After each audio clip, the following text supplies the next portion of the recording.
Good morning, dear student. Today we are going to learn about chapter 10, exercise 10a. Now look at question number 1. State whether the following statements are true or false. True के लिए T बनाना है और false के लिए F बनाना है. Now first is a line has no fixed length. ये कह रहा है जो line होती है उसकी कोई fixed length नहीं होती है and can be endlessly extended in both direction. Right. ये बिल्कुल सही कह रहा है कि इसका कोई भी end नहीं होता है, दोनों साइड से ये इंक्रीज की जा सकती है, तो ये राइट है.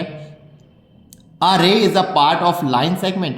लाइन सेगमेंट का रे जो होता है वो पार्ट होता है लाइन का, लाइन सेगमेंट का नहीं होता, क्योंकि लाइन सेगमेंट को मेजर किया जा सकता है और रे को मेजर नहीं किया जा सकता है, तो ये हमारा है false. When an angle is written the vertex is always written in the middle. Yes, जो वर्टेक्स होता है वो हमेशा मिडल में ही रिटर्न किया जाता है, तो ये हमारा ट्रू होगा. Next, in angle L M N ML और MN are called the arm of the angle. ठीक है, ML और MN is the arm of the angle. True. Now the angle show on the right can be name as angle NML also. हम इसका जब भी नाम लिखेंगे तो ये हमारा मिडिल में ही आएगा LMN, क्योंकि यहां पर हमारा एंगल बन रहा है, तो ये राइट है, यहां पर हम लिख देंगे true. Now second question. Question number 2 है name the arm and the vertex of the following angles.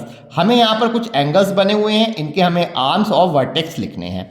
तो यहाँ पर सबसे पहले हम देख लेते हैं आर्म्स क्या होता है और वर्टेक्स क्या होता है. वर्टेक्स वो होता है एक कॉमन पॉइंट जहाँ से टू लाइंस, मतलब यहाँ से टू रेज निकलती हैं, वो हमारा वर्टेक्स कहता है, वर्टेक्स कहलाता है.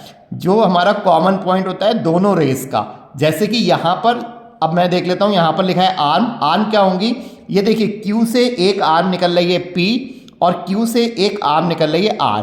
तो यहाँ पर जो आर्म हो जाएंगी QP और QR, और इसका वर्टेक्स क्या हो गया, वर्टेक्स इसका हो गया Q, क्योंकि ये दोनों आर्म को यहाँ पर जोड़ रहा है. ऐसे ही यहाँ पर देख लेते हैं, आर्म हमारी हो जाएगी OX एंड OY और वर्टेक्स हमारा यहाँ पर क्या हो जाएगा O. And next two sums do your self.